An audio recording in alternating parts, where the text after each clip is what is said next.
are now tuned in to Hot Topics with Donna. And on this show, we do one thing: keep it real hot. That's honest, open, and transparent. If you didn't know, now you know.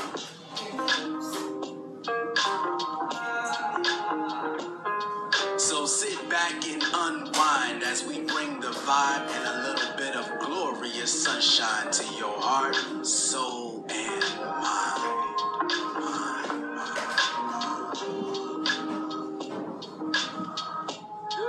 Your lovely host, Hot Donna, will be with you in just a few moments. But while you wait, go ahead and set an atmosphere of peace in your space. If you can, cut the lights down low, get your hydration on, vibration zone. Cause tonight, you're about to receive some delicious food for your soul.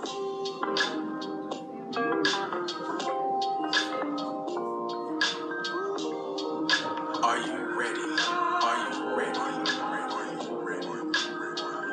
It's about to get hot.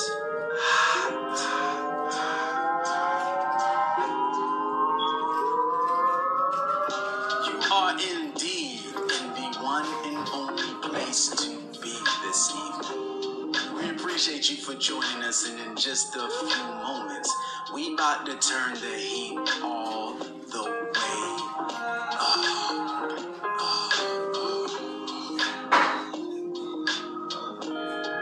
That's right. It's about to go down right now on Hot Topics with Donna. Show your virtual love by smashing that thumbs up and heart icon as many times as you can. Without further ado, I have the distinct pleasure of introducing your host, the one and only Hot Donna. Hello. Thank you guys for tuning in to another episode of Hot Topics with Donna. I am your host, Donna Taylor. I hope you guys had a fabulous weekend. I hope you guys had a fabulous weekend. Thank you guys for tuning in. So, before I get started, welcome.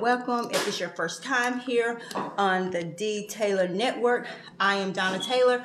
HOT stands for honest, open, and transparent. That's the only requirements that we have here on Hot Topics with Donna. So the word that I chose today for you, for my guests, and for me is courage. And I'm going to read it to you. So hold on.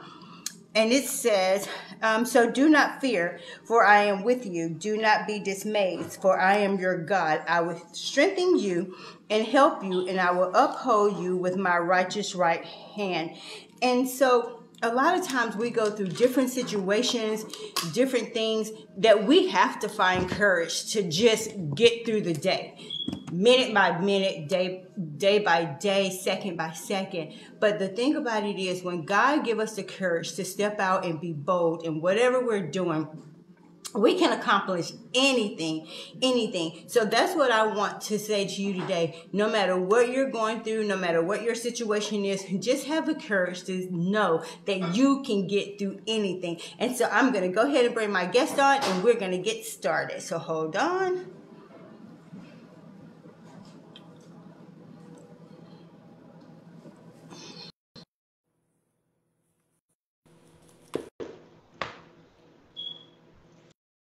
All right, Ty, we're just waiting for our guests to come on. Hi, beautiful. Hi, how are you doing? I am good. Loving the head wrap. This is one of the easy peasies right here. So how are you? I'm doing well. No complaints. Just a little tired. Crystal, I'm sorry. I'm telling them I love them. I just have fun for me at the Char Bar. That's my cheer coach. She's at the Char Bar for a banquet. But no, listen, I am super excited to hear what you got going on. I know I'm going to go ahead and show the flyer since you're already on here, so I can go ahead and give you guys your shout out. So on June the 10th, Miss Kimmy Collins is doing the doo-wop delegation of Women of Power. And that is going to be this coming weekend, this Saturday, right? Yep. Saturday. And my guest is going to be having a workshop on doing head wraps. And I wish I could be there, but I have a show in Greensboro on Saturday. I'm sure you'll be there in spirit, though. Yes, I will. Yes, I will. So how do you, I love it. You outside is so I love nice. outside. I know. I might have to start outside. doing my live. I might have to start doing some of my lives outside. It is beautiful. So how you heard the word that I chose for you is courage. So how do you maintain your courage?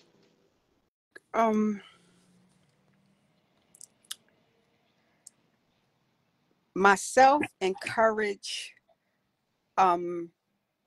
I guess for me, it's more of an inner strength thing, because I see myself as a little fragile person.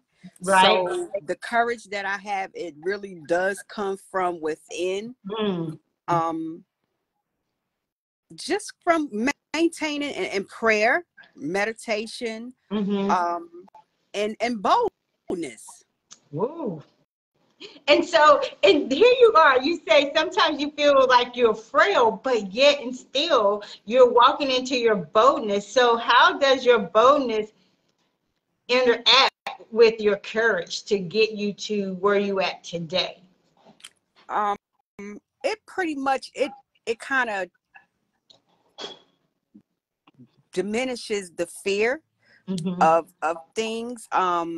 It kind of make me not focus on that feeling of wanting to walk in fear.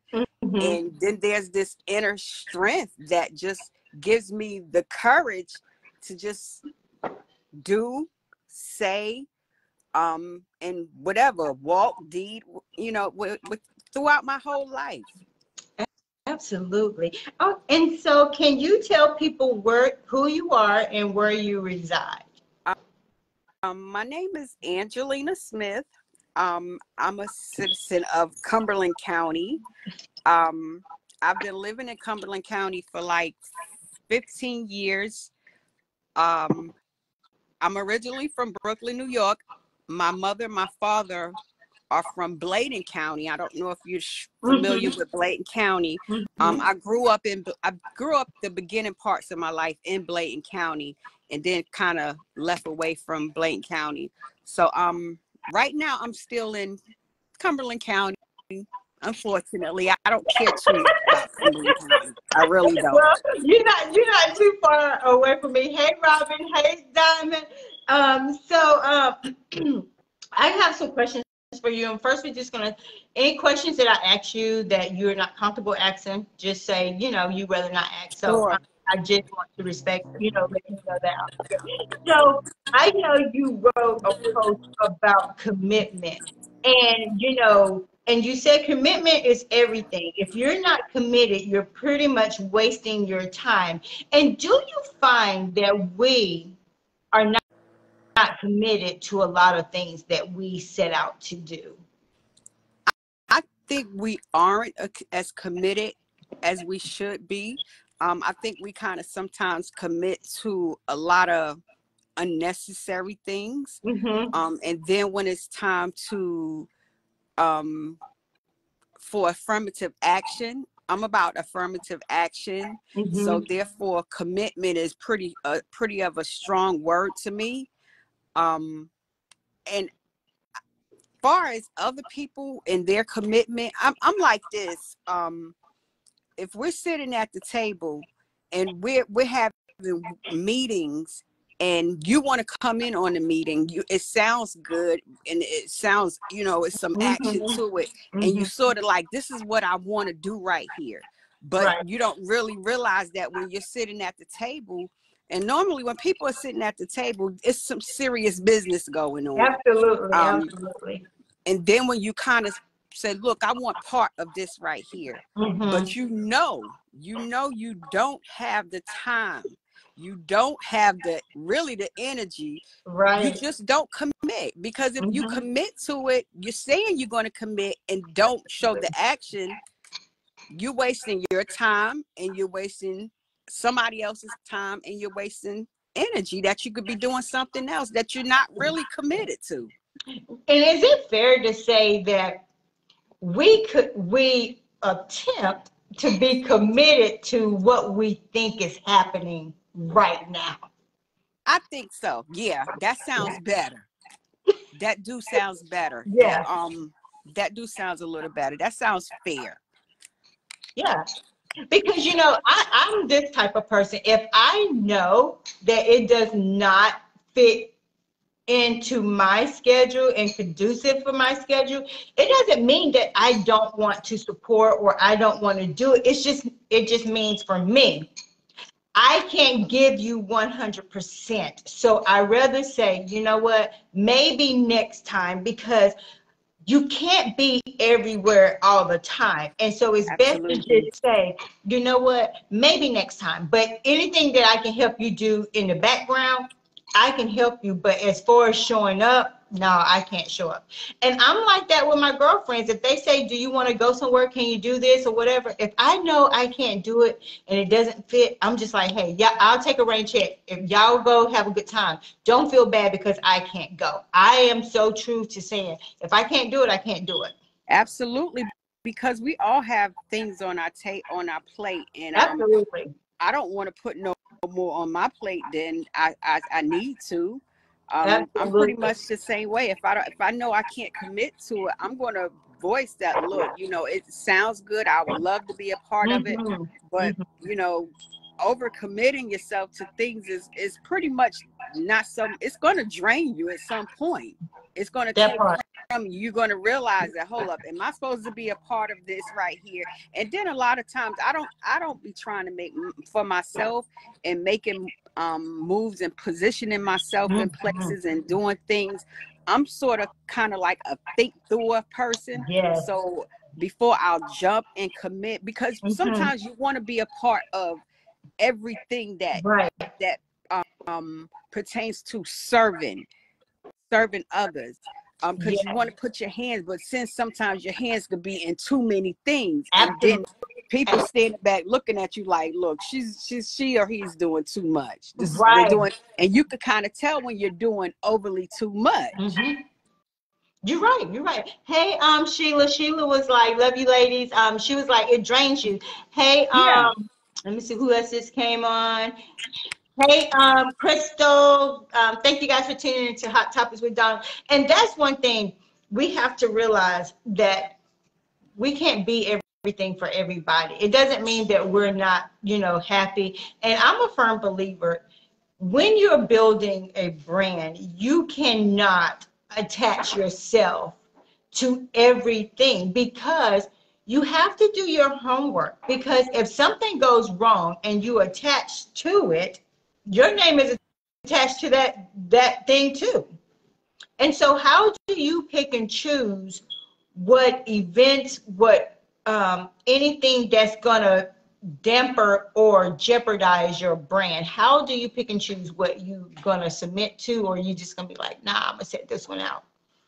Well, with myself too, I'm pretty of a flexible person. I try to be flexible for numerous of reasons. I have young adult children. I have grandchildren. Yes.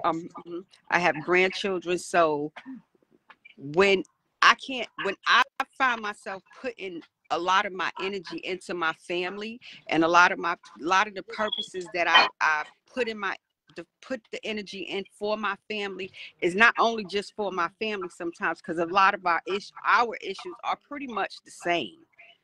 So when I can't do it, I can't I can't do it. I won't do it. I have to give myself a lot of time. I know me, I know my body. Right. I know how my body functions. I know when my levels are up, down, in between. So I kind of just step back. Not even step back, I just kind of stand still. And then, like I said, more Absolutely. of an observer. So with me being an observer, I could just sit there and say, you know, this is not for me. This is not for me. I don't want to overextend myself, and I'm not going to overextend myself. Oh, girl, me either. I mean, and you know, and as you get older, you start to realize those things. And I always believe the people that love you will love you. The people that get offended when you can't be available all the time, that's a clear cut reality that these are not the people that you want to be connected with, because we hold on to relationships because they may have benefit us in the beginning, but as you grow, as you get mature, it doesn't mean that you don't love them and you can't say, hey, how you doing? It just means that at this point in my life, you can't go where I'm trying to get to. And a lot of times we hold on to things and people because, oh, well, you know what? I've known them for so long. Well, hey, you can still know them. It doesn't mean that you're disrespecting them. It does not mean that you don't love them. It's just you have to know when to draw the line and say, absolutely, where I'm trying to go, you still stuck over here. I'm on C and you still on A. That's a disconnect. It's That is a big disconnect. It's a disconnect. And it doesn't matter if it's family, friends, co-workers, it does not matter. When you're trying to walk fully into what you're destined to walk, absolutely. I am already on C and you've been riding with me this long and you're still on A because you don't believe in my purpose and you don't have that to push me, it's time for me to cut you loose. Absolutely. It's time for me to cut you loose because people can kill our dreams. People can kill our visions, whatever we have. And that's why I'm a firm believer. When I move, a lot of times I move in silence because the same people, and I tell people all the time, the same people that you're breaking bread, a lot of them ain't for you. They just breaking bread with you so they can see what you're doing. Learned that the hard way. I learned that the hard way. And it took me a long time to learn that lesson in life. And it took, you know, where a lot of, like you said, the disconnects. When you know you're disconnected from something or someone, it's nothing else, nothing to serve the purpose anymore. There's nothing to pour into me. There's nothing for me to pour into you. We've exhausted. Exactly. We've exhausted. The resources have been exhausted at this point. You know, it's like almost like, oh, it's time to get an oil change. Like, you know what? We can't go another 3,000 miles because we don't went these 3,000 miles. And hey, it's time for an oil change. And so when the oil change is changed, now you start something new because it's new direction. New direction. Yes, ma'am. Yes, ma'am. New direction. And so here you are. I met you at a fashion show. Lovely spirit. You and I just vibed. And I know good people.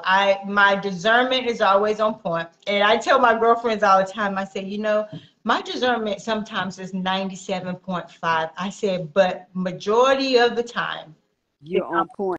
Always on point. It's always on point. And I can't take the credit. God totally gave me that. You know, it's always on point. And you know, and I tell people all the time, you can thank you BSing me a lot of times, and I'll allow myself to play that like I am gift for discernment. But that gift for discernment, it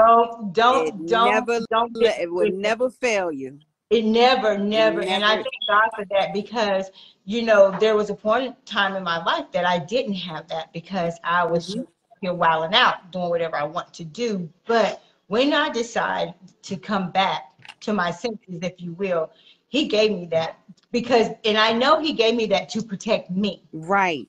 Protect me from a lot of heartache, a lot of disappointments and stuff like that. And so here you are, you're mentoring young ladies.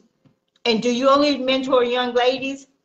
Well, it seemed like throughout my lifespan, it's not just been just ladies. It's been males and females. Because like I said, I have a son and I have a daughter. And a lot of times comes with them, their friends, you know, that come from broken homes, that come from all different types of homes. But it's more majority of are females, I guess, because I'm a female, you know.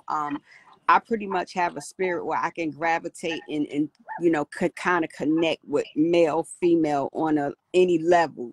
Absolutely. So with it's been with females, more female, more of our that younger generation, because you know, you kind of look at them and it's not you don't pass judgment. I don't pass judgment because Absolutely. I try to be so open and honest with, you know, who's ever coming in my path and who God has placed in my path.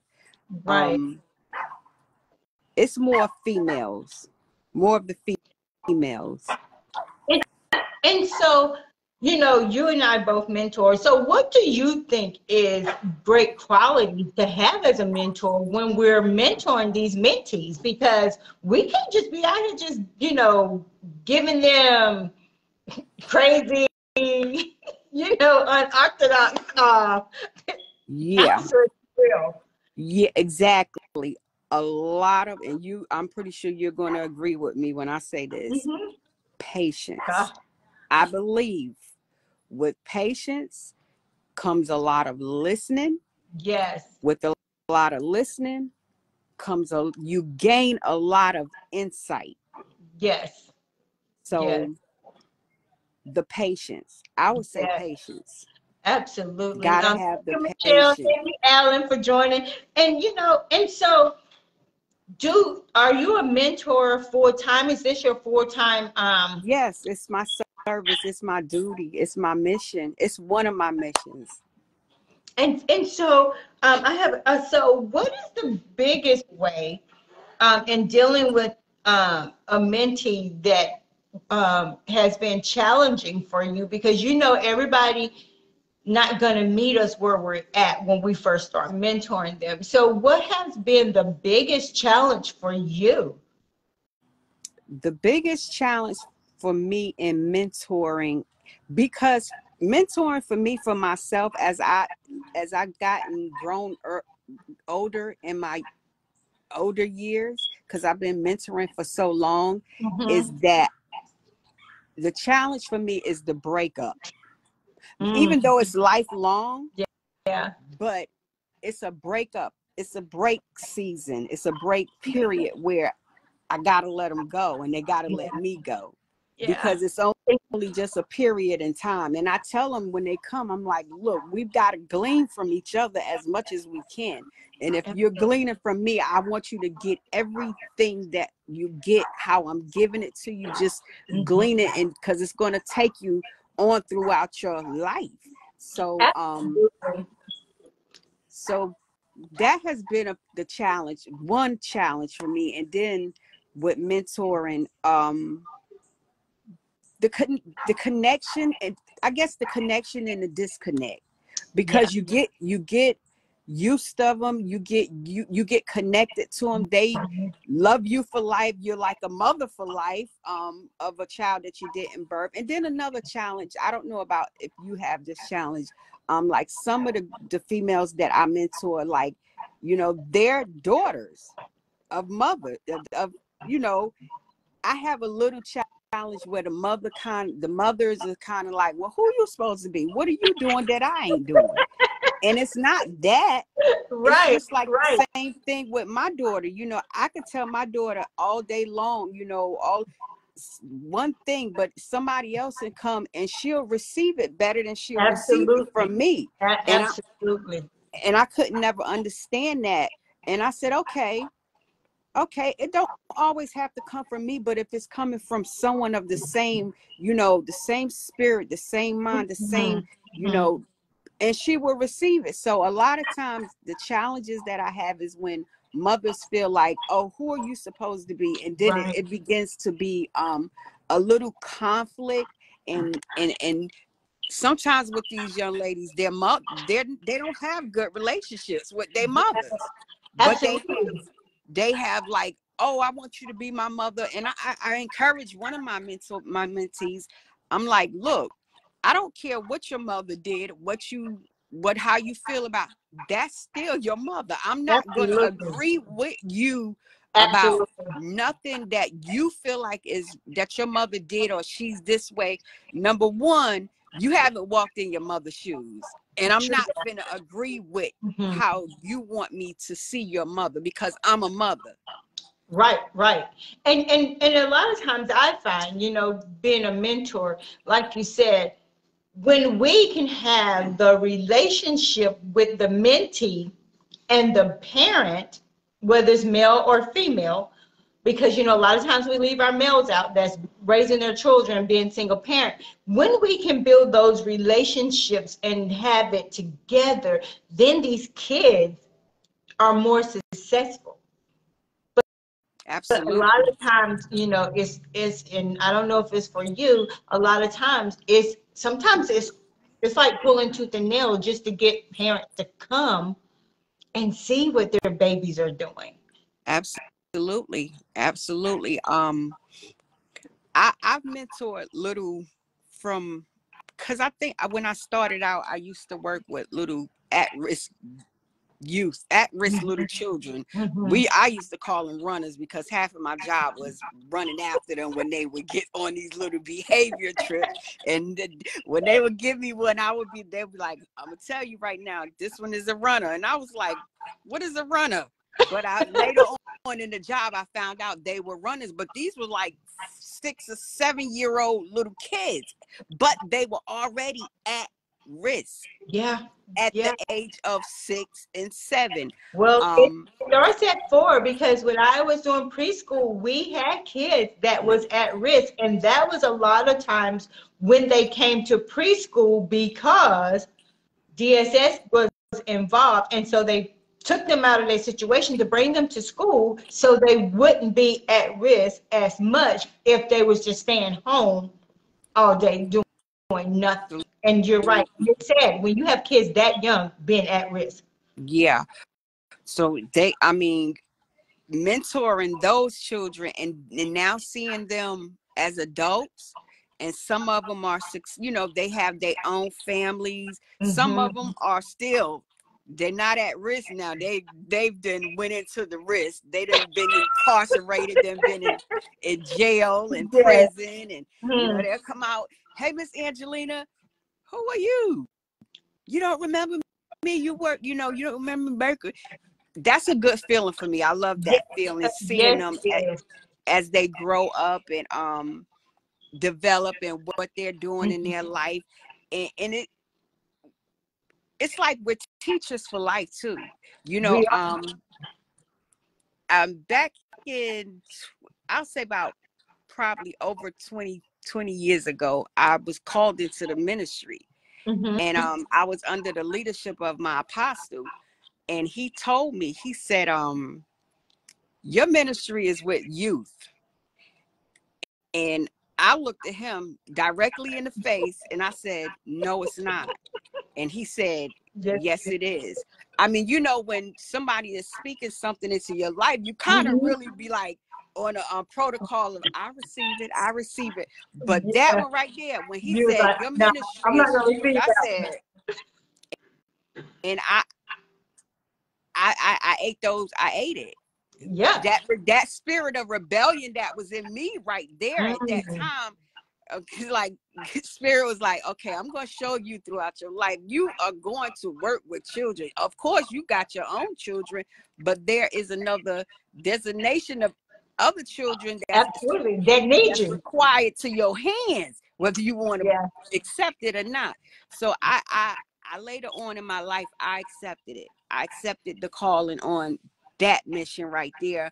And it Wow. has been it has been Mm-hmm. a great reward because I'm an only child. Oh, wow. So, and when stuff just start coming to you, it's not like you're looking for it. And it just comes crossing your path. You're Mm-hmm. like, okay, I get it now. I I get get it. it. I get it. Yeah. I get it. Until this is placed in my path for a reason. And I'll roll with it. I'll do my best. I'll do my due Absolutely. diligence to And do that's what. all we can do. Hey, Mr. Anthony, hey, Jermaine. And you know, and for me, I knew I was always destined to work with kids in some capacity because even as a teenager, like 16 years old, kids just gravitated towards me. And you know, and when we were stationed in Colorado, I used to babysit, like, and the kids enjoyed it. And, you know, and I even at that time in high school, I started going to school to be, you know, in early childhood. And here I am, you know, and when I work with those preschoolers, I'm just like, for me, it doesn't matter how bad my day may start off. But when I got to work and saw those little faces and they were so It's the excited to whole see thing. me, I'm just like, what in the world? And even if you drop it down for 7.5 hours, it's just the fact to know that everything else in life may be against you. Right. But when these little 3 and 4 Right. babies see you walk in that door and they're hugging you and loving you all day long, and I'm just like, wow, this is life. It's a certain, yeah, it's beautiful. It's a beautiful feeling. Yes, It gives you a whole different aspect on whatever, like you said, whatever it is that you're facing. It kind of changes the whole game yes. of You being just in got the to show spirit. up. You got to show up and be there for them. And you know, I'm at the high school level now, and I'm telling you, I see the high schoolers, and I always say to myself, who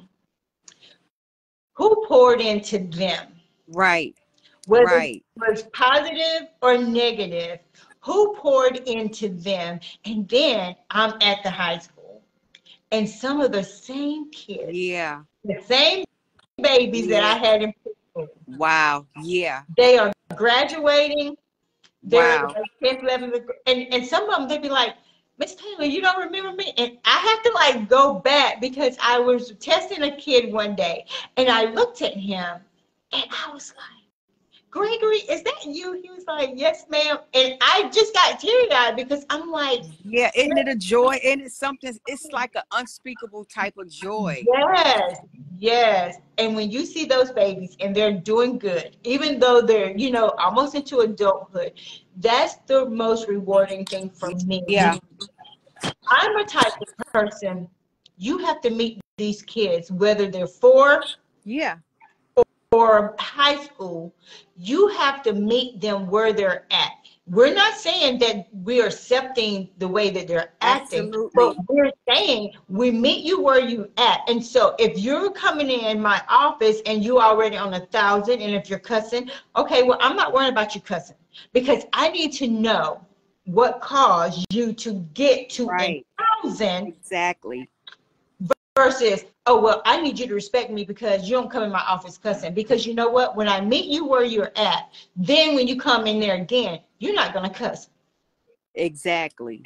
Exactly. Because some kids' behaviors too, you know, sometimes parents don't even know what's going on with, because the communication, that was, I think I said another thing in that Yes. post that I And said so, about yes. commitment and communicating, because we lack I was a very poor communicator with my Mm-hmm. mother. My mother, she's very quiet, very, Mm-hmm. you know, my father, he was very quiet, so there was not much, you know, to say inside of a house growing up with me and my parents. So sometimes you just how I would used to communicate, how I thought I used to needed to communicate with my mother. I used to write her a lot of letters. Wow. I would like, I mean, as a young child, but then that was just my way of expressing, because I be having, I knew at a young age there was feelings that I was needed to express, and I was expressing them on paper, and I felt like maybe she'll understand it like that.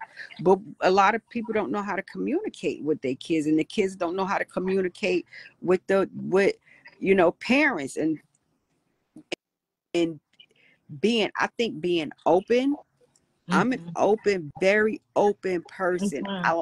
And if I'm open in conversation, I like the same. I'll be the reciprocation to be Yeah. given back to whatever it is. I mean, you could trust me. I could trust you. If we're talking, if there's something you want to talk about it. If it don't make sense to you, just talk about it. I'll Absolutely, because what I feel and what you feel, it doesn't mean that we're wrong. It's just that you look at it different and I look at it different. And I am a communicator. I am and that's one thing that I value, even raising my children, because I always taught them, only because I'm the parent doesn't yeah, always make me right. right. Because I make mistakes too.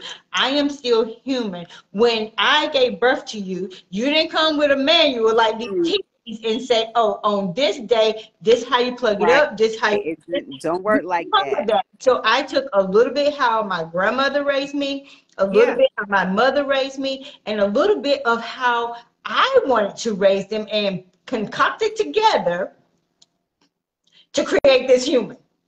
exactly. Exactly. You did the best. I like me. We Yeah. do the best in communicating things, but you just find that a lot of the mentees, they have a lot of communicating problems with it. It's either the mother and the father, or the Right. child. They don't get along with the mother. They don't get along with the father. Hmm. They don't understand. They this and that. But I think too, on that side, it sometimes that too gets a little challenging, because you know because these youth that I'm finding today, they're very headstrong. Hmm. They can be idiotic, and they could do idiotic things, but they're very headstrong. And when communicating their feelings and expressing their feelings, they tend to be like, I know what I'm feeling. I know, why is it that everybody don't understand? And like you just said, it's not that you wrong, or not that somebody else is right. It's just that somebody may not even be there in the conversation. They may not understand what you're Absolutely. saying. They may not be able to decipher what you're trying to communicate.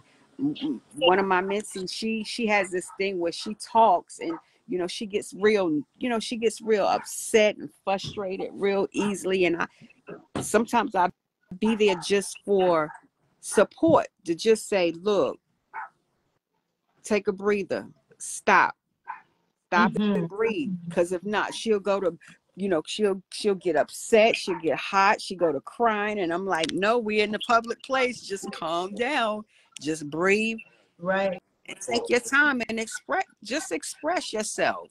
Right. And so, how do you embrace diversity? um Diversity, living in Fayetteville, of course, there's a lot of different Hmm. cultures there. Hmm. Diversity. um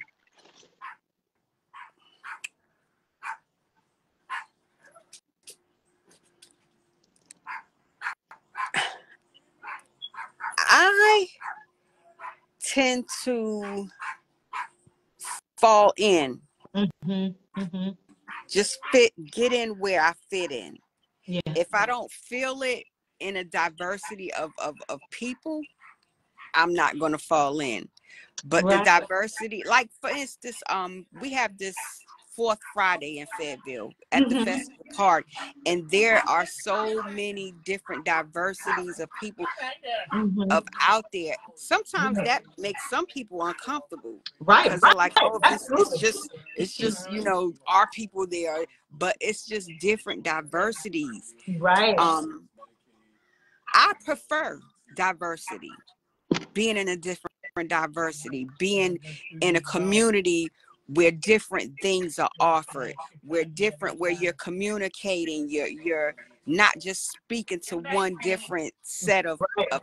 of people. Right. And so, And do you have mentees that may be of a different ethnic race? I've never, maybe no, one time, and I think that this was he wasn't pretty much more of a mentee. I kind of was just like, look, a day parent for him. Right. But Right. it was sort of a mentee, because when you mentor, and you sort of kind of just go into mentorship, you don't even realize you're mentoring. Right. But Absolutely. he was a little autistic, but he was a lot of autistic. And Mm-hmm. it was pretty much, and he was a white male, young Right. white guy, real sweet white guy. Hmm. But I don't think there was any, to me, it's no different. To be Oh, honest with you, to absolutely. me, If I'm gonna you're be a honest, true it's no mentor, different. yeah, if you're a true It's no mentor, different. you don't see color. And so I know at the fashion show that we were at, you had some of your mentees in the show as well. So how, because do you model part time? or you just kind of just started to? Interesting you asked that, because what happened was my mentee, she wants to pursue it. Wants to pursue a career in fashion design. So me and Miss China, I had been saying I'm gonna come down to Sanford like 3 years ago before I Right. even met my mentee. But I thought about, I was like, oh, she got something going on in Sanford. This would be great for her. So I kind of acted. My intention was to take in her, but then I was there and I was like, this is very, very interesting. I think I'm going to participate in it. Absolutely, absolutely. Decided to participate. That was, hey, I was warned in. And Yeah, and you slayed it too, because for a couple times when you came out, you had different hair. I was like, wait, is that? I was like, is that? I was like, is that Miss Angeline? I was like, oh wait. And so now that you was bringing your mentee, here you are now, like, oh, I think I'm gonna slay this runway too. yeah. And so how was that for you and her? Because this was a like united mutual experience for the both of you. Oh, it was so rewarding. So rewarding, because it was bringing her self-esteem up. And then, my other, well, Dana, she's a mentee too, but she's more than my other mentee. You know what I'm Right, saying? right. It was more like the Tuesday that we were coming to Sanford, it began to be like more of a bonding time, just in the ride that we was traveling to. Yeah, On yes. Tuesdays, we was kind of like in the run of a day, from off of our busy day, and then 6:30 trying to go to, we was like looking, oh, this is our bonding time. We able to talk, Yeah. to work problems out. If somebody have a problem, we able to discuss it in the car. So we connecting even more on a even more deeper on a deeper level. So Right. rewarding. I mean, I'm telling you, it was a blessing, because it began to be a therapy. It was therapeutic, all even the more. And so are they still Yeah. y'all still doing the classes on Tuesday? Yes. Well, we've missed 2 Tuesday. Last Tuesday, I was on vacation in Florida, and then the week before, I missed 2 Tuesdays. But this Tuesday, I told my mentee Dana this morning. I said, I'm feeling like I'm neglecting something. Mm.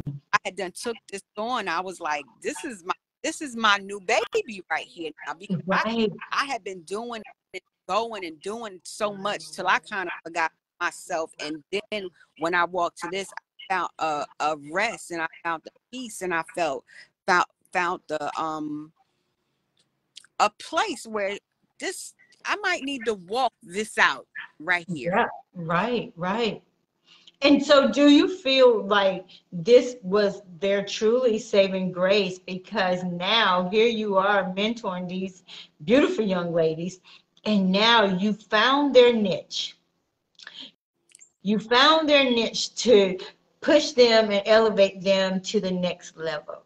And and I tell people all the time on my live, I don't discriminate whatsoever, but I can only speak about my culture, because that's just who I am. You know what I'm saying?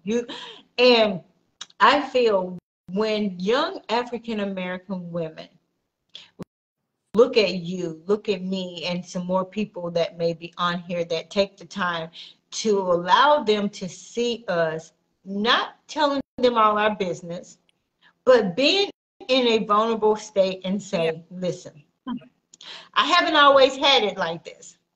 Some days I still don't have it like this, but yet and still, I do my best to be the best person and the best version of me. Because you know how we do. We get a little money, we get a little status, and we forget the struggles that we had.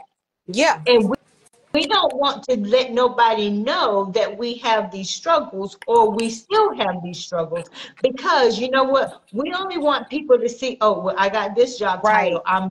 I'm driving this. I'm right. living here. In the end, that, to me, just, you can tell me how you feel about it. To me, when people are like that, especially women that's trying to mentor young girls, you're not secure in who you are. Because when you are ashamed of what you've done, your struggles, then you might need to revisit and saying, what is it in my past that's keeping me in bondage, that's making me feel ashamed? Absolutely. Because when God says, when you give your life to Christ, when he said you are free, you're free. We Absolutely. don't remember it, but why do we allow people to keep us in bondage of stuff we used to do? And then we want to try to mentor these young girls, young men, and you sit here and acting like you don't arrive. Right, right. They're not I, going to respect you when they find out the real truth about you, because they could yeah, be like, Miss Donna, I remember when you used right, to be homeless and you trying to tell me, well, you just need to do the best you can right, and, stay at home or whatever. But you didn't tell me you was homeless. Why you didn't tell me that? You see what right, I'm saying? right. Being open and honest. And then I Exactly. mindset too, if you can't be honest, when I'm going, even when I'm going through, my mentees already know when they can feel, they can sense.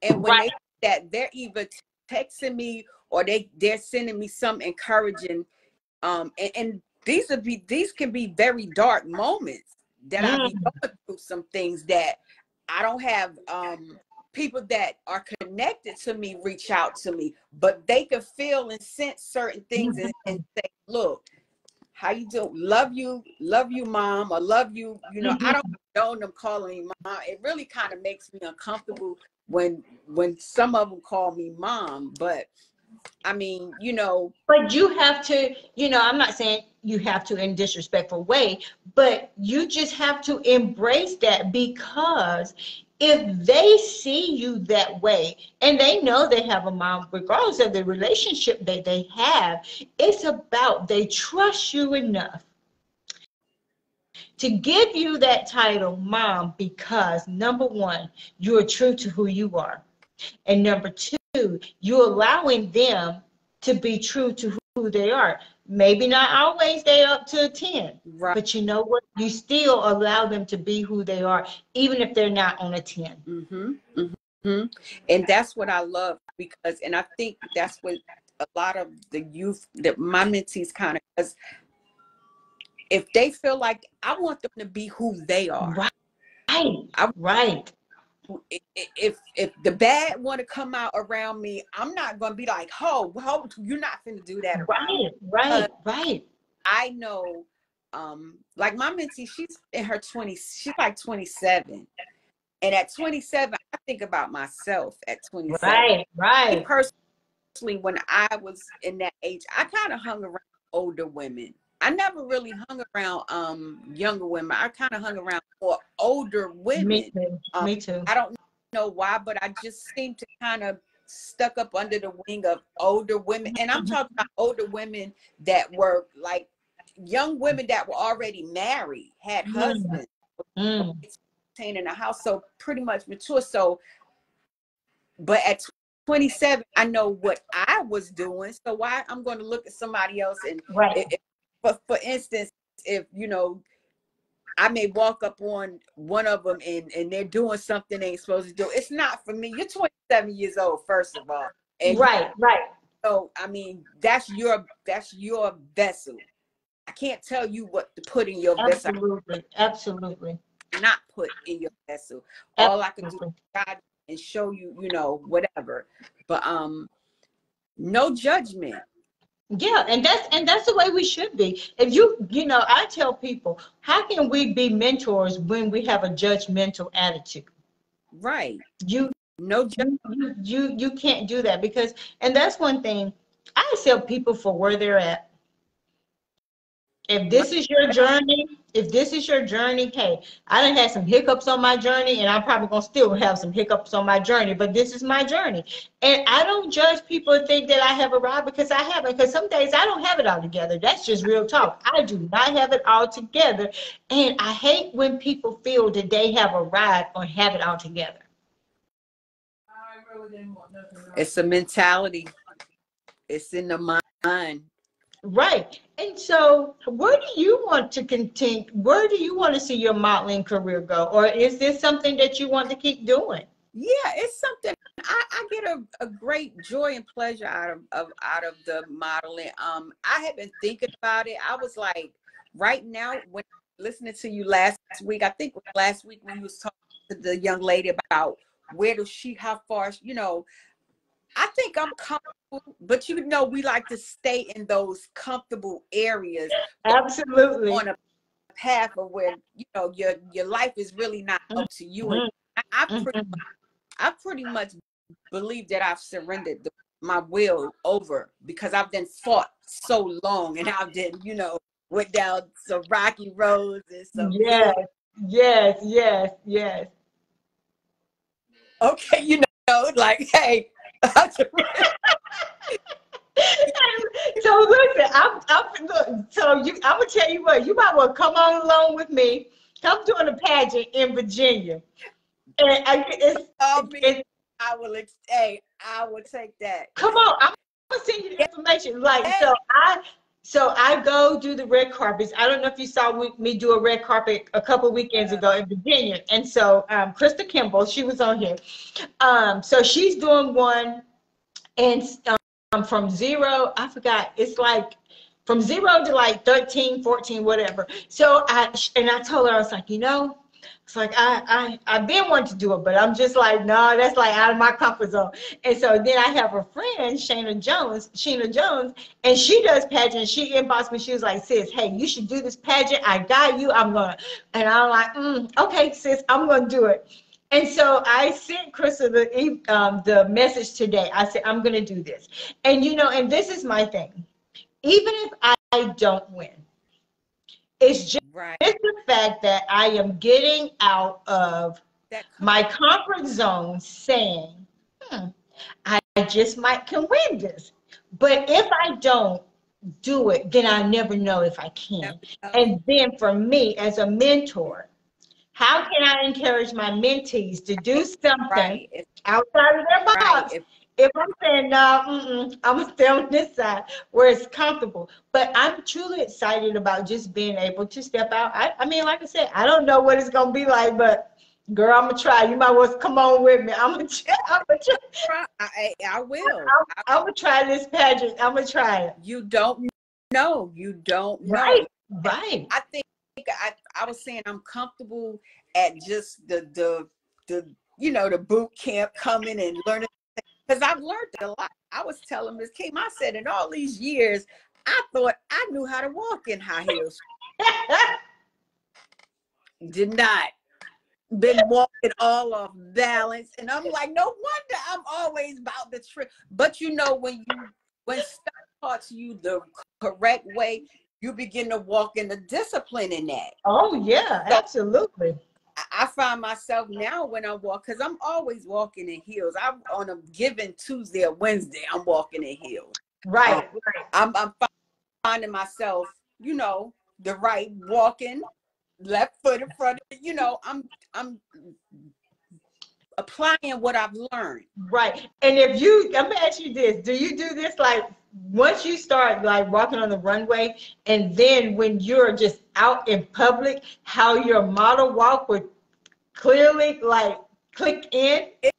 It's starting to now, because I'm now getting I've been still practicing the walk. So on that runway, it's a lot that I have to learn, and I'm excited about it, because like I said, I've done a whole lot, but I've never considered doing any modeling. You slaying the runway, you could never tell, that's for sure. Yeah, I've never considered. My excuse was, oh, I'm bringing her. But And then you find yourself, oh well, I'm bringing me too now. but with that, from this boot camp, we have like 3 or 4 more girls from Fayetteville that was like, look, hey, we see what y'all doing. We want to come too. And that's So, amazing. so we have like more girls coming than, I think it was just me, Dana. Well, it was just me, Dana, Zoe, and Nina. 4 of us. 3 more other girls came on. So it's like 8 of us now. Wow, that's amazing. And I'm gonna tell you, those girls did phenomenal. And and just you and I was back there chit-chatting, but just how they worked together as a team, they helped each other get dressed, and for me, that's the amazing thing. It's not so much as the runway, it's about building confidence to say, I am beautiful, I got this, I can achieve anything that I put my mind to it. And that's what we need to get back to. We need to allow our young people and instill in them that they are beautiful. I don't care what side of the tracks you come from, you are beautiful. Right. Them little girls was phenomenal. They just, yes.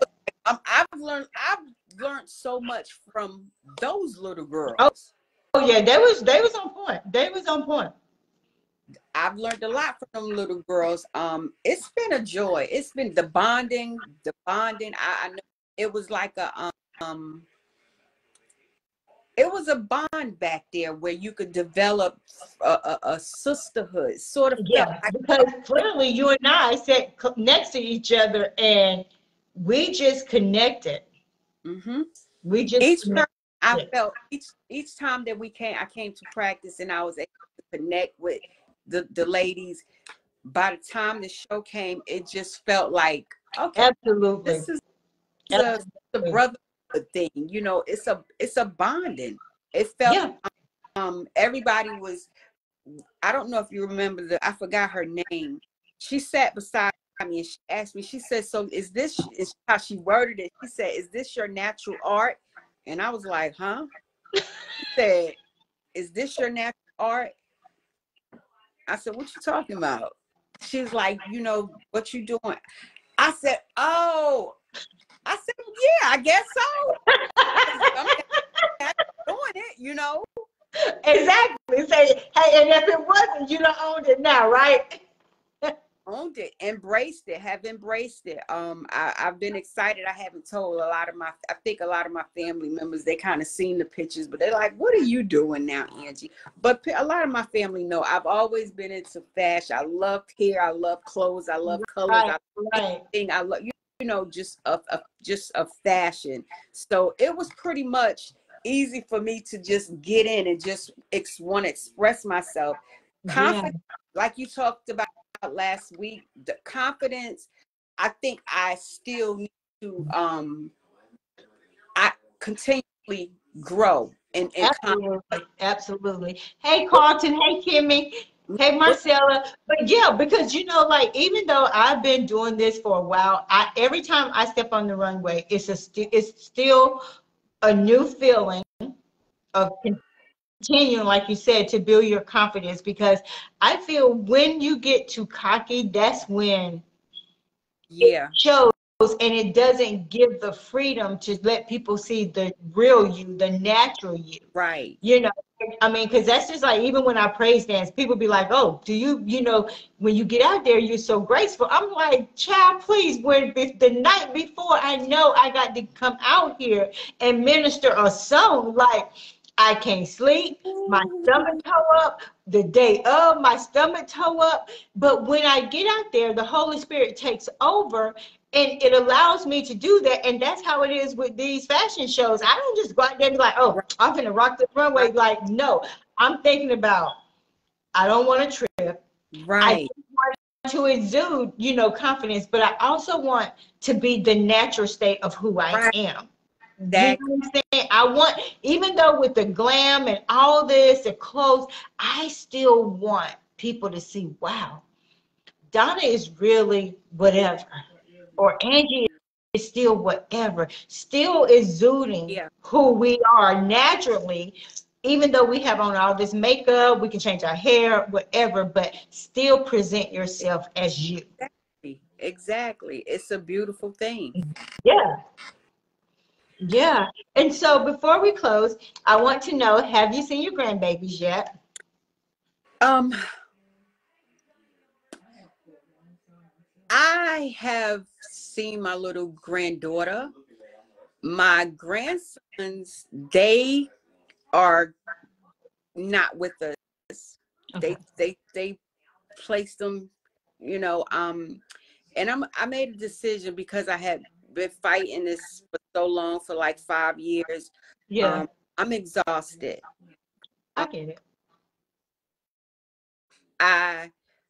My daughter is a great mother, and I have no shadow of a doubt that she's not gonna do what she's got to do to in this life, Absolutely. because Absolutely. she's come so far. You know, she has Absolutely. so far from where she was at. Mm. In the beginning process of this. So she's I think she's had the fight in her now. Yes. The fight in her to say, look, these are my kids. These kids belong to me. They need to be back. I haven't. I'm sacrificing. It's a big. I don't. And you could probably imagine what it took for me to say. I don't know, but it's a sacrifice with me not seeing them, and I have to kind of protect myself. Definitely. Oh, I get it. And you know, without going into detail, because people saw it, you know, if they're your friends, they saw it on Facebook. And when I saw it, for me, it was heart-wrenching. Yeah, it has Because our babies, if you will, they don't deserve a lot of the stuff that they go through. And even with DSS and, you know, all this. And I'm a firm believer that DSS, along with the educational system, when kids tell you something, you need to listen. Don't go in with judgment. Listen to what they're telling you, and however they articulate it to you, before you're hasty to make a decision, then you need to say, listen, this is what's going on. This is what I heard. I need to know. absolutely. Instead of waiting until something happens, you're supposed to be proactive and helping Absolutely. whomever that's involved. Because I'm a garden ad litem, so I am the children advocate. Yeah. I've been doing it since 1999. And I've seen a lot of kids pull through the ringer. It's But hard. when I do my report, I make sure I do my part in visiting those children. You have to. And when And you have, I do my report, I let them know this is what they tell me. yes. This Yes. is what they tell Yes. me. You know, and that's one thing I love about the Garden ad litem. And, you know, and I encourage anybody, especially African American people, go. It doesn't cost anything. I mean, it's time, but it's worth it. When you have babies that have been removed from the home and they're trying to place them somewhere else differently from in the family, Garden ad litems are their kids' voice. When the kids don't have a voice, you become their voices. You become their face. The guardian ad litem in Cumberland County has poorly served us. And I used to be a guardian ad litem also. And when I expressed to them, where's our guardian? Where's the guardian ad litem? Right. I would not. We would have somebody stand up in court reading a report that we never even met, and they're reading a report on us that I don't even know you. I've never seen you. I've never had a conversation with you, but you're standing up before the judge giving a report.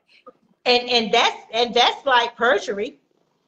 Well, it's a lot of that there. So I mean, you know, And that's one thing I've been pleased with Moore County, because like I said, I started in 1999, and people think this is just like, oh, well, no, this is a legal binding contract with the law. guardian, and when I first started doing it, I was like, ooh, I got to go to court. Like, I got to be in court. Like, but you know what? the first time I was nervous because, you know, you get sworn in, but then I'm like, it's worth it, because to me, if I am the voice for a 2-year-old, Right. a 2-month-old, then hey, I want to be that voice. And that's just like, I have kiddos now. I have 2 kiddos now. They're the people, they're placed with family, but I still text them. Yeah. Like, hey, how is things going? I'm Yeah. going by the daycare today to see them, because I'll let them know I'm going by the daycare, which, you know, you don't have to, because you have a legal binding documentation from the court saying I can go into schools, I can go to doctors, I can go anywhere. But because you want to build relationships with them, I'll just be like, hey, going to see the girls today. Is that okay? They was like, yeah, you know, and they'll text back, how are you doing? Because when you build those relationships, then the people that have the kids and the guardian ad litem, you can come together as a team and say, hey, how can I serve you? What do you need from me? That's a good guardian ad litem. Yeah, what do you need from me? And I go see those babies, and I'm telling you, I just be so happy. And, you know, and I just make my documentation. Hey, saw them on this day, saw them on this day, you know, or I go to the house. So when my report comes, I have legitimate evidence that I saw them. I'm not going to tell you that I went to see, and I haven't, because that I can get, you know, to me, I feel like I'm not trying to go to jail for perjury. Forget that. And they don't, like, every time the guardian ad litem went to see our children, my grandchildren, they would express to them, I want to go home. But the guardian ad litem, well, my 8-year-old, he was telling the guardian ad litem, I want to talk to the judge. Yeah. And nobody never went to the judge and even honored or took into consideration of his request or his wish. If you're advocating for my child and he's steady telling you every time Absolutely. that Absolutely, I talk to the judge, I want to go home, you need to document that. They never documented.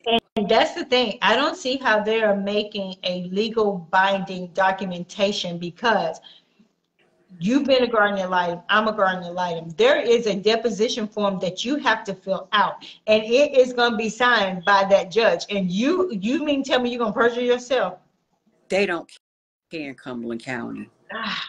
And you know, I'm going to tell you, before we leave, what hurt me the most is when, and I think you were talking to him. On the video, was that you talking to him? Yeah. What hurt me the most were, they have, and if I'm wrong, correct me, they have twisted his information and his processing in his head so bad that when you were trying to explain to him, he was like referring, he knew who he was talking about, but because they have twisted his mindset so bad, he was like, well, no, you said, and then you was trying to explain, I didn't say that. And I had to cut it off at one point. And then I cut it back on, and I was just saying to myself, how have you guys failed him? They failed him horribly. Failed him because he's trying to articulate what he's feeling, but because of whomever he's with, I don't know, but I know I've been doing this too long. You read it correctly. I know they are jacking him the hell up. Excuse my French. I know they're jacking him the hell up. And that's and what when you was trying to explain to him what it was like, because this other half is so far over here, he couldn't even hear this piece because of what's going on in his head. And I was like, you heard the confusion. How dare them? How dare they? Now who's going to be responsible for that? Nobody's taking responsible for that. And if you saw it and you identified it, how dare them? He was sitting there when you was trying to talk to him, and he kept saying, but you don't want me to come home. And you were like, who said? Who said? That's the conversation that he had. Who said? And I'm telling you, I had to cut it off because I'm like, they are really, really jacking him up. They think he gonna need somebody to talk to now. He's going to need somebody to talk to Yes. 2 years from now, 3 years from now. Yes, ma'am. Because right now, the way he's feeling like he's been abandoned. That particular child right there has, since he's been away from me and his mother and from been alienated away from us, it's like just what you said. It's like he's a totally different child. And yes, because I can't do nothing. The only I've cried. I mean, I've cried, I've prayed, I've moaned, I've groaned, I've got in fetal positions, I've yelled out, I've everything that you can think of. Like, what are y'all doing? Nobody. They are contaminating his mindset. They did. They have. It showed on that video. I haven't talked to you. No, you haven't. But when I saw it, I was like, how dare them? You read it correctly. And I wanted He is so confused that he doesn't even know if he's coming or going. Well, he's told when he was 5 years old, he told me out of his mouth, he said, and what really hurt me, because don't know 5-year-old need to tell you, I feel like I'm going to lose my mind. And I'm not, he said this out of his mouth to me. I was on a visit with him, and he said, oh my God, he was 5 years. He was 5. I'm telling you, and you can see the frustration now. You can see the frustration now. So, but I'm telling you, we just have to trust God. Yes. And I'm asking people that's on this live, you don't have to know the story, but just be praying that God turn this situation around. Yes. Yes. Because if we don't get him now, gonna lose him. If we don't get him now, and he's confused. You saw it, correct? You met him. You saw it. He is so confused, and he was so frustrated. So frustrated that he didn't even know the truth that was staring at him. And so, guys, we have to be in prayer. We have to be in prayer. And like I said, if you want to look on her page, fine, look on her page. But I'm asking all of you that know the word of prayer and not being in judgment, not worrying about what happened, when it happened. It don't matter when it happened. All we know right now is this is a baby, 8 years old, right? He's hurting. 8 years old. He's hurting. Yes. And he doesn't know how to articulate his hurt, but you can see the frustration that he has. And when you have people that try to demise the people that love him, try to change his mindset of the people that love him, they don't even need to be foster parents. That's real talk. Nope. That is real talk. They don't need to be, because all you're doing is jacking these kids the hell up. Exactly. And especially when you get finished with them, then they're going to have to be on somebody's couch and try to get therapy and try to become whole and try to be a young man. Yeah. I've asked and I requested, I said, I don't understand why the psychological needs have not been met as far as these children. Never been once said. I'm telling you, you can't give up. We're going to be praying. And I ask all my viewers that know the word of prayer, pray. Like I said, if you got to figure out what's going on, then don't even pray. I'm just keeping it real with you right now. But when I saw that video, it broke my heart because I had to cut it off, cut it on. Yeah, I couldn't. When you have a child that is broken, then that's a problem. It's a big problem. Because when we say that we're going to be guardian ad litem, when we say we're going to be foster parents, when we say we have these therapeutic homes, our job is to make sure we nurture them, love them, and make sure we can reunify them with their family. And if their family is not able to take care of them, so God bid, hey, go to the next family member and say, hey, let me see if you got your shit in order, if you Right. will. But don't take them from But don't, why are you taking them from what they know? they Because you want to check, right. because you want to look good, and at the same time you doing all this, but you jacking up somebody's kids? How That's it. dare we? Mm-hmm. That's what It's I feel. They talking about they doing some background check on us that we want to be guardian items and foster parent. You need to do some serious psychological yeah, digging too before you yeah, allow somebody's child to yeah. come into your home and you destroy them and you break them down My because God, they're babies. You break them down because they're just, oh, well, he's 5, he's 8. And by the time I get up here, then you see, like your grandbaby, yeah, he know deep down inside that you love him, but because we have people so wicked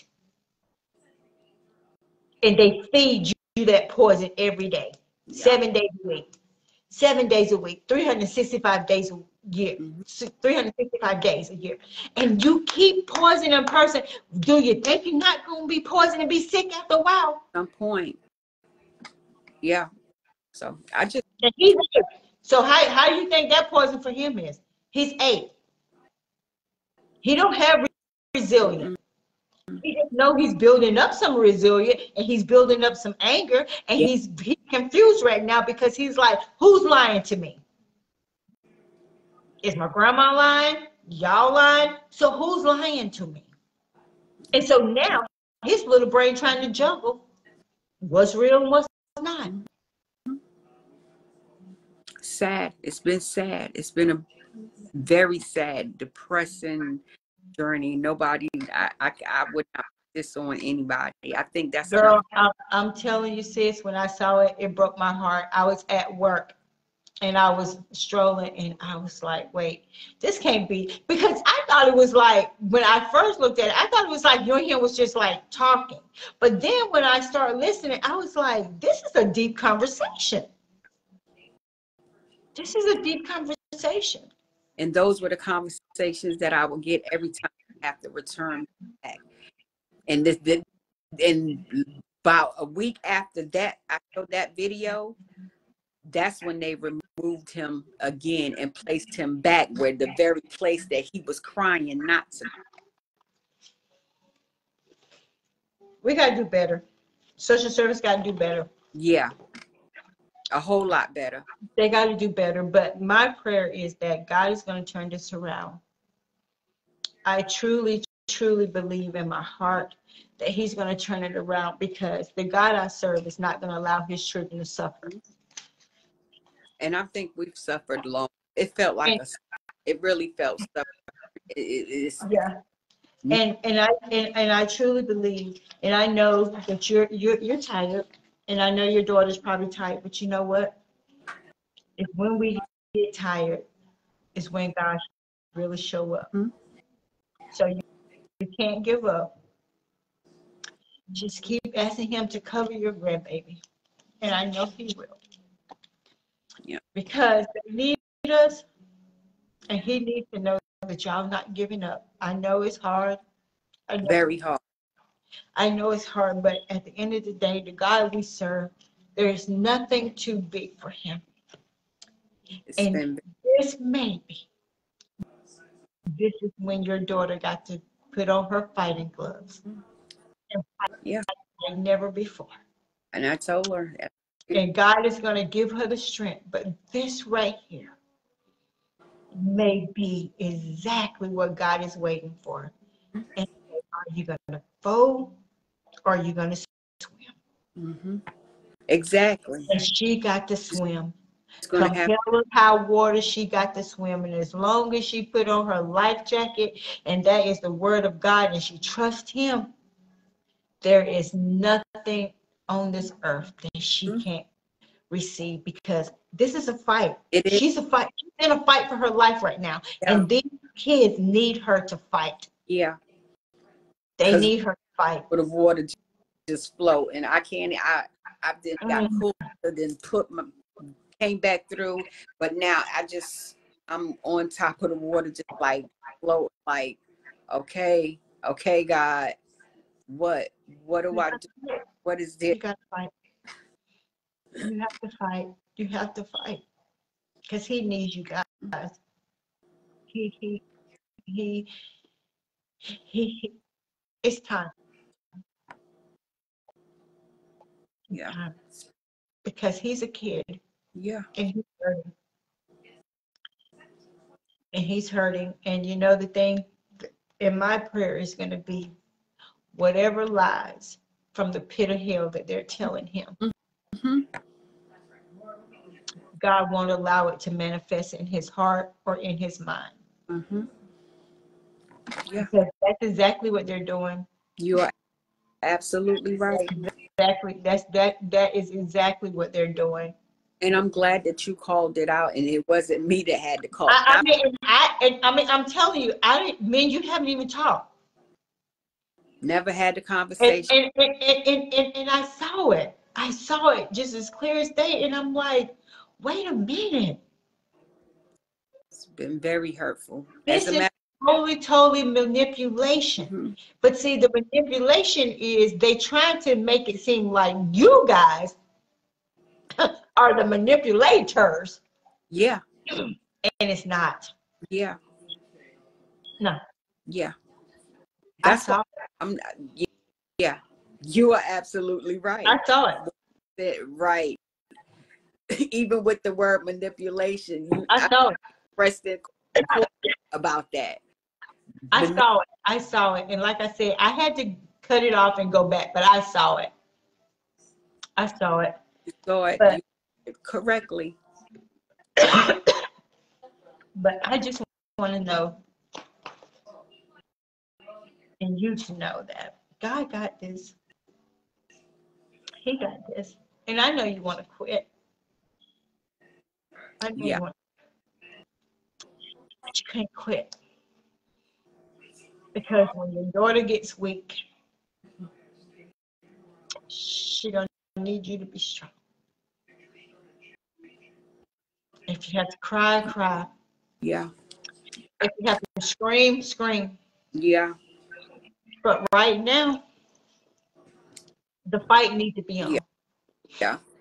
The fight needs to be on. And so I'm just encouraging you and telling you, if you need to talk to me, I'm available. But I don't need you to quit. I need you to start just getting your work clothes on, because your daughter's going to need you, because this is going to be a fight. Yeah, it has been 5 years. Well, yeah, and it's going to be a fight. But, 4 years. but you can win this war. But y'all going to have to fight. And we're going to just be trusting God and believing him that things are going to turn around. Because this little baby needs you guys. Yeah. Always have and always did. He clearly needs you guys to fight for him. Because no 8-year-old, 7-year-old should be so hurt. Mm-mm. They feel like their family has abandoned them because what they've been told. Mm-hmm. And then when you're trying to say, it's not like that. It's not like that. But when he doesn't see anything different, but what he's been told. Yeah. The lie Satan is telling him. Mm-hmm. That's why you have to fight. Mm-hmm. And the saddest part is that with the people that we're fighting with, I'm going to be truthful and honest, they're Christians. Christians. They're proclaiming to be. And I can't. No Christian in their right everlasting mind will turn a freaking 8-year-old against his family. Because if that's how Christians are acting, we might need to recheck this thing when we say Christian. I'm just calling it plain as day. You might as well, You can inbox me. I don't care. They are Because if you're a Christian and you can clearly manipulate an 8-year-old, what the hell you do to a grown person? manipulation and control. What, I mean, really? See, and that's what I'm saying. Like, that's a whole nother topic, sis, because who did what how do we define if you're a Christian when you acting like the world? Yeah. We're not going to be perfect, but when you deliberately are destroying a human being, an 8-year-old, when you're deliberately destroying an 8-year-old's mind, there is nothing Christian about you. And that's just real talk from me. That's it. That's real talk from me. There is no way. Now, But if that's what they think is Christian, so be it. Because everybody, judgment day is for everybody. yep. And their judgment day is going to come. Their judgment day is going to come. Oh yeah. And Definitely. a lot of times, and I'm just keeping it honest, open, and transparent. A lot of times, these people in foster care, they only do it because they want the money. But what good is the money at the expense of destroying children? Yeah. Because this one has the structure of a whole family has been broken down. My family haven't been built back up from the ground because of what they have broken down in us. The whole structure. When I say the structure was broke down. Well, God is getting ready to restore. I receive it. And like I said, it's time for you to fight. And like I said, your daughter needs to go ahead and start swimming. Mm-hmm. Because she's getting ready to fight. Mm-hmm. But she needs you to be strong with her. So when she feel weak, hey, you push her back in the ring. Say, we got some more fighting to do. Mm-hmm. We got some more fighting to do. It may be exhausted. Hey, we can rest later. But right now we have business to take care of. And this business is this 8-year-old that needs to be out of their home. Mm-hmm. He needs to be out of their home. Because they are killing him. They're killing him mentally, spiritually, and we don't even know what they're doing physically. So, hey, No. we don't know. We're just keeping it real. We don't know. And that's the reality of it. Yeah, but what we do know right now from what we see, mentally and spiritually, they're killing him. They're killing his spirit. They're killing his spirit. Yeah. They're killing his spirit. But we're going to be in prayer. And like I said, just keep me updated. And like I said, everyone that's on this live, that's going to look at this live, I am reaching out to you and say, we just need to be praying that this little one be restored to his family. You don't need to know the details. All you need to know is praying time. Mm-hmm. We need to be suited up so we can go into battle in prayer. Definitely a battle. We get home. So he can get home. But like I said, if you need me to do anything, just let me know. Yes, ma'am. I will. Because like I said, hey, find out who their garden litem is. I will. When do you go talk to him? They never come and talk But to us. We never. that's what I'm saying. Find out his garden litem and say, when do you go talk to him? Because how can you write a deposition report when you ain't talking to him? Because our garden litem leader, she always reading out, hey, I need y'all forms. Yeah. And see, when you're doing your job, you don't have to falsify anything. Them guardian items that get in court in Cumberland County and they're writing something totally contrary. Like No, I said, I've never heard so many lies spoken from social workers. We've had like 5 social workers on this case because they get so entangled with the case till they're like, you know what, I touched this right here. Yeah, literally. Because you know why? Because people are lying. Exactly. People And are I know lying. Yeah, people are lying, and that's why. Because if you're telling the truth, if I say I'm going to visit Johnny, I ain't got no reason to say I'm not going to visit Johnny. Because if you go visit them wherever they're at, there's always accountability. When I go visit them at the child care center, the people know I'm coming. The people can say, "Oh, yeah, she did come by today. Came by. Yeah. Yeah, she came by today. She talked to them." And when I go, I come and see my babies, and they be like, "Okay." They bring them out to me. Yep. They bring them out. I chit chat with them, ask them questions that on their level that they can answer, and then I ask the workers, "Look, how they're doing." You know what I'm saying? I want to know because you see them, so I want to know how they're doing. Like, are they doing good in school? And they're like, "Oh yeah, they're growing. They're doing good." Hey, that's what my report say. Workers said they're doing great. When I saw them, they were happy. They're engaged with me. Bingo, bango. Some come, See some what I'm saying? So I see the daycare, I see the kids, and I talk to the people that they're right. living with. Exactly. Yeah, You have everybody's on the same accord. Everybody's on the same page. right, right, exactly.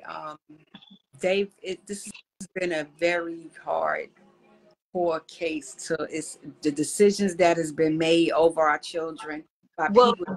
You know, just make sure y'all go and find out who their garden ad litem is. Yeah, and find out like we're just curious, like who is a garden ad litem? yeah, How often do you go visit them? Because they can go visit them as many times they want to because they have a court order. yeah. Well, from now, I think they have a supervisor that's working with them. We met him probably like 2 months ago, but we met him one time. But then when we went into court, he just kind of like things changed, and No, I'm telling you, y'all got to be on them like white on rice. yeah, Because see, they think y'all just gonna sit back and be like, "I'm tired, I'm frustrated." Yeah, you're tired, you are frustrated. But one thing we will not do, we will not quit. yeah. I just We won't quit. I fought and fought and I fought and I fought and he fought with me until they just like at one time they didn't even want me to come back to court. They put me as a party in the case, and then when they put me as a party in the case and I'm advocating for my daughter because she wasn't in a place where she could even talk. When I started So, do talking, your daughter live in Fayetteville? Well, like I said, I'll inbox you my number, and okay, whatever I can help you do to help your daughter, I will gladly drive to Fayetteville and help you. But y'all gotta fight. yeah, we're going to continue to fight. My daughter, she's continue, but you know, and I'm not saying I'm not, but I've down this right here. I've been beat up and I Yeah, got up, yeah. and um, that court does something to It you. it does. It does. It does something to you when you go in there, and it's all kangaroo court because really it's not even real, but the situation is so sensitive because it's your family. Absolutely. Absolutely. Absolutely. It's people making decisions of your children that you don't have to make no decisions. Why are you making decisions based upon what you're reading off of a paper? And I know this is your job Right. that you got to do this, but these are my children. And if they, the way the court system is designed with these garnet items, that's why we are the voices for these children because they cannot come into court and articulate what they need. That's why they have Every us. day, the guardian ad litem never goes in there and says about the condition. And every time they visit them, my grandchildren express, we want to go home. Who are you? We want to go to our grandmother and our mother. We do not want to be, because they're very verbal. They've always been verbal, but they'll go in that courtroom and they'll say, oh, the children are doing fine. They're doing it fine in placement, you know, all of this good stuff, but then they have all of this other stuff that is opposed against of reunifying. No. Just And see, and that's why I can't understand because that's what the Garden and Lightum system is about, reunification. And if they, because most of the time, especially here, if they remove me from you, they say, all right, Miss Smith, you got to do A, B, and C. Hmm. When you complete A, B, and C, we're going to come back together. And if you have completed A, B, and C, then we can put in paperwork for reunification. That's what they say in Cumberland County, but that's not. And for Moore County, that's what they do. They tell these parents, you know, they give them a year to say parenting classes, whatever situation is. They give them up to a year Yeah, and say, this been if going you 5 years. no, if they take my baby and give him to you, you're my mother. They're telling me, Donna, you have one whole year to do A, B, and C. And if not, then your mom could get guardianship over these kids They didn't even consider. because they want to keep these kids. At least here, they want to keep these kids with family. They didn't even consider that with us. They didn't. See, let's talk tomorrow. I got to help y'all figure this out because that whole thing is not that's not sitting well with me. It didn't sit well with me when I saw it because I know when kids are placed with family members a lot of times or even non-relatives, the ultimate goal is reunification, whether it's with the parents or the grandparents. Yeah, And they didn't I work consider. with cases where the kids are with the maternal or the paternal grandparents. So there is no way in Sam B. I'll get out that you can't tell me in a year's time you done gave them whatever they need to do to be reunified with their children. And it's been 5 years. Come on now. 5 years. You can't tell me she ain't did what she's supposed to do in Been, 5 years, which I done told her to do. been, and the whole thing about this case, and I know people probably say, well, why did the kids? But the whole reason of this case was because my daughter lost an infant child to SIDS. She Um, would have been 2 years old. So when they removed these children out of the house, they took them out of the home. I was burying the baby. The baby died on that Friday. Monday morning, social service was knocking on my door telling me that my other two couldn't come back in my home. And I was baffled, like, why? Because we had a baby. There was no foul play. There was nothing. There was an investigation. They made us look like we did something, as in our mind, we had a baby that left here, that transitioned. No, nothing that we loved. right, But right. we And it's not like that the baby was the only baby that has ever died from SIDS. right. Hello. They took Come the on. other two children, and nobody even said, look, these kids need grievance counseling. Right. That was none of that. They just snatched them out of the home. We went from burying a baby, so we went from burying this infant child to fighting for. So there was no period of even wrapping our heads around grieving. Absolutely. So you guys didn't even have time to grieve. So you grieve, you getting ready to grieve, but yet now other babies getting snatched out. We went into a fight, and then at that time, my daughter, from the loss of the baby, she checked out of here. Oh, absolutely. Absolutely. And that's understandable. She Absolutely. was here physically, but she was not here. I, She left. I get it. I get it. But no, I seriously want to figure out how I can help you because the garden lighting system, well, the whole system fell in them because from when I saw baby boy, the whole system fell in them. The whole system. And it shouldn't be. No. Not in the community, like, such as that anyway in Fayetteville. No, no, no. But I thank you so much for just coming on here. It just makes me sad because I just feel like. Well, I've lived with that sadness, but I don't walk around with it. I get it. I get it. I really do walk around with it daily, but those are my grandkids. That's my daughter. I mean. And you just have to keep fighting. You just have to keep pushing the best you know how. I am. The best we know how.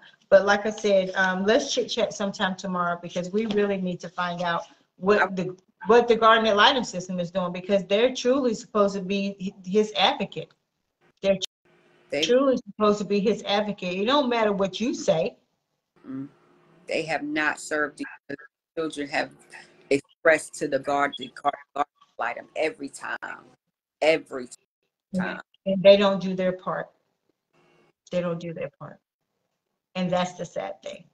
Because how can you go to sleep at night knowing that you're the cause of someone's child being ripped from their home?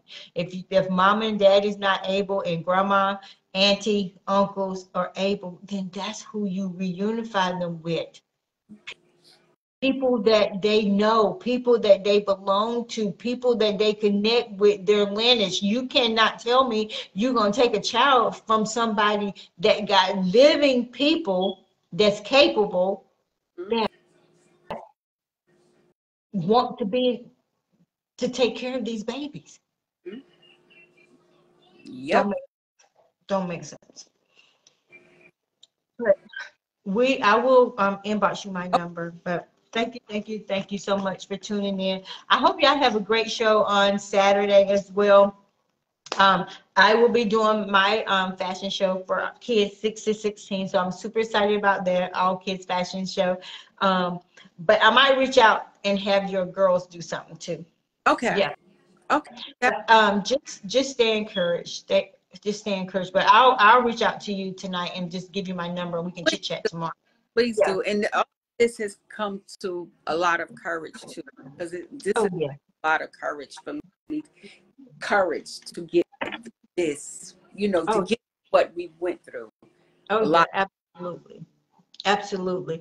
Well, stay encouraged, sis. I love you. And like I said, I'll send you my number tonight. Please, and we'll chit chat tomorrow.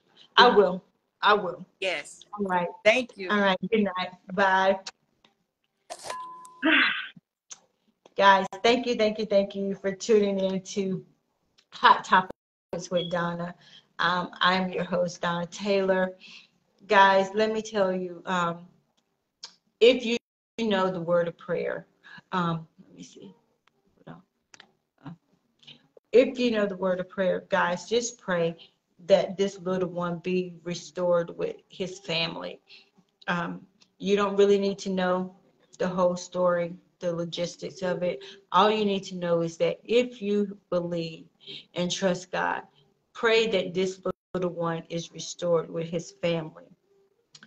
I'm just so full right now, but guys, I'm telling you, just pray and ask God to help the judicial system there in Cumberland County get this little one back to his family. And on another note, I'm going to try to switch gears and then I'm going to get off. But I just want to read you something that I wrote today. We're living in a world that everybody is not going to accept you. You're not going to be everybody's cup of tea. And that's okay.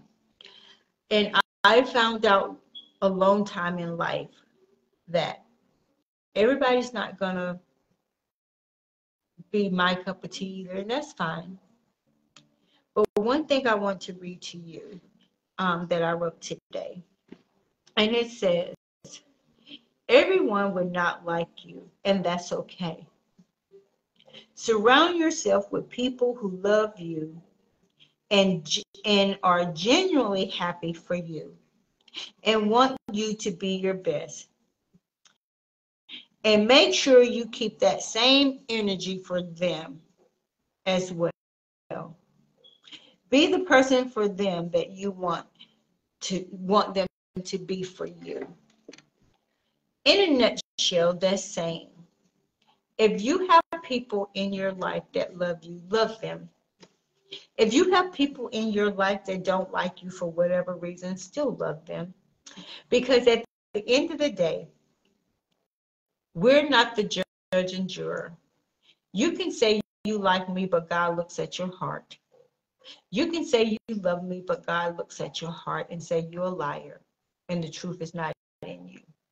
So when you start treating people any kind of way for whatever reason, make sure your reason is legit.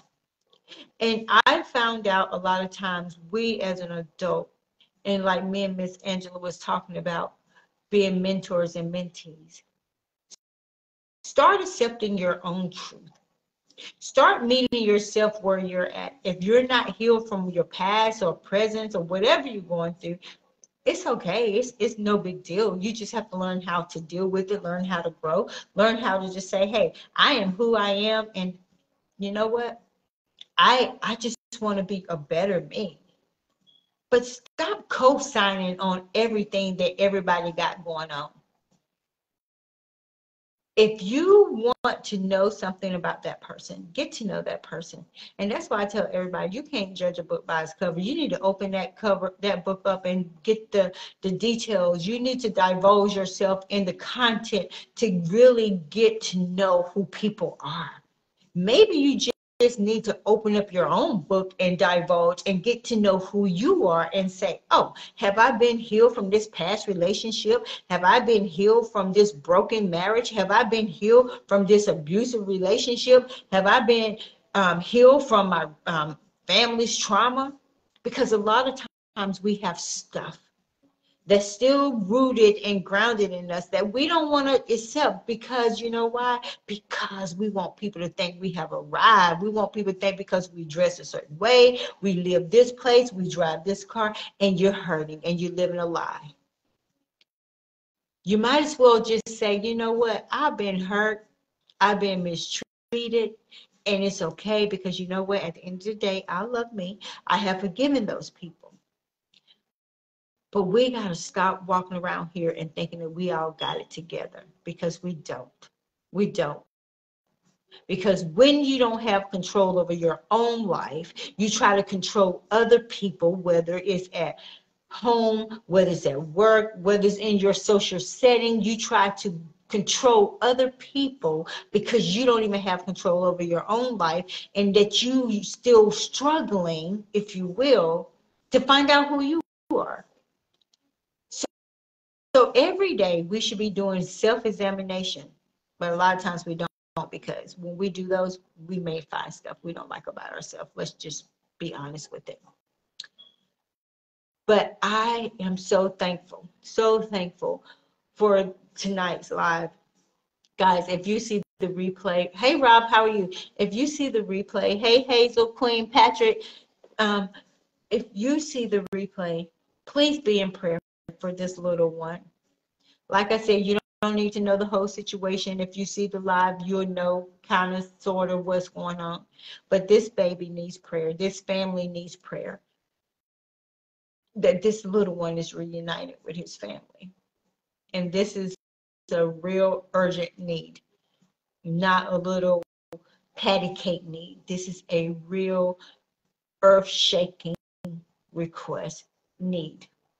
And I'm asking you, please, please pray that this little one be reunited with his family. Thank you guys for tuning in to Hot Topics with Donna. I'm your host, Donna Taylor. Here on Hot Topics with Donna, we interview ordinary people doing extraordinary things in their lives and in their communities. So I'm going to give you some kind of little updates on what's going on in North Carolina, because I always tell you, people in North Carolina are doing amazing things. So here you go. No, this is my organization, Shapes, and SHAPE stands for Spiritual Gifts, Healing Hearts, Abilities, Personality, and Experience. I am doing my 3rd annual A Confident Me Kids Fashion Show. That is August 19th, and the ages are 6 to 16, and it's from 3 to 6, and it's going to be here in Southern Pines. There is no fee for your kids to be a part of this. We're going to practice the day of. I have 5 designers, and guys, it's going to be phenomenal. It's going to be phenomenal. So that is going to be August 19th. And then on June 10th, Kimmy Collins is doing the doo-wop event, and that is delegation of women. And Miss Angelina Smith, the one I have just interviewed tonight. She's going to be doing a hair wrapping workshop. So that is something that's going to go on in Sanford on this Saturday. And then I am plus size women's fashion plus size fashion show November 11th. Nene Walls. This is in Fayetteville, November the 11th. So that is another cool event. And then Beyond the Vision production presents the second annual NC Dopest Couture Awards fashion show. So they're still looking for models. So there's that. Miss Diamond Knight is over this. That is in Fayetteville, North Carolina as well. And then October the 7th, my friend Jonice, she's doing her annual No Heels to Heels fashion show, October the 7th. That is in Spring Lake, North Carolina.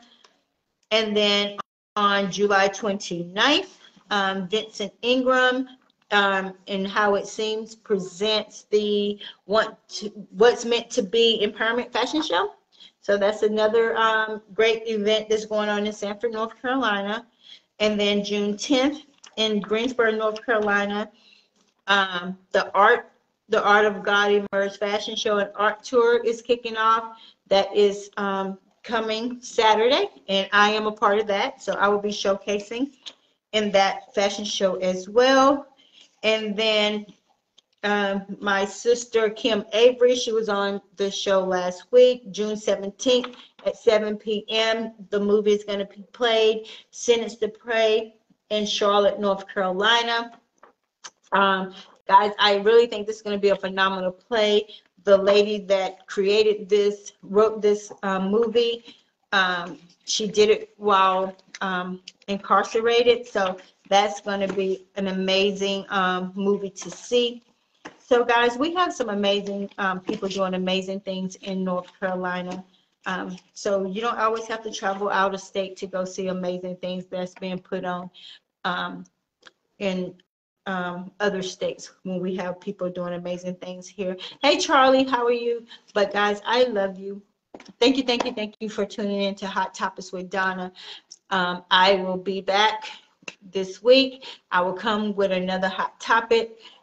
So I'm super excited. So like I said, if you're not doing anything on Saturday, you have an event that you can go to in Sanford, or you can come to Greensboro and see this event that we're doing in Greensboro. So it's going to be great. And I might have raffle tickets for one of the fashion shows. I have to get back with the producer of the show. But thank you. Continue to share. Continue to just pour out love to us like you always do. And remember, on Hot Topics with Donna, we interview ordinary people doing extraordinary things in their lives and in their communities. And with that being said, I hope you guys have a great night's sleep. See you in the morning. Well, I won't see you in the morning, but just have a great day. But don't forget to pray. Don't forget to pray for this little one, Miss Smith's grandbaby, to be reunited with them as soon as God see fit. But we have to be in prayer. I need all my prayer warriors. So, guys, I thank you. I love you. Have a good night. Bye.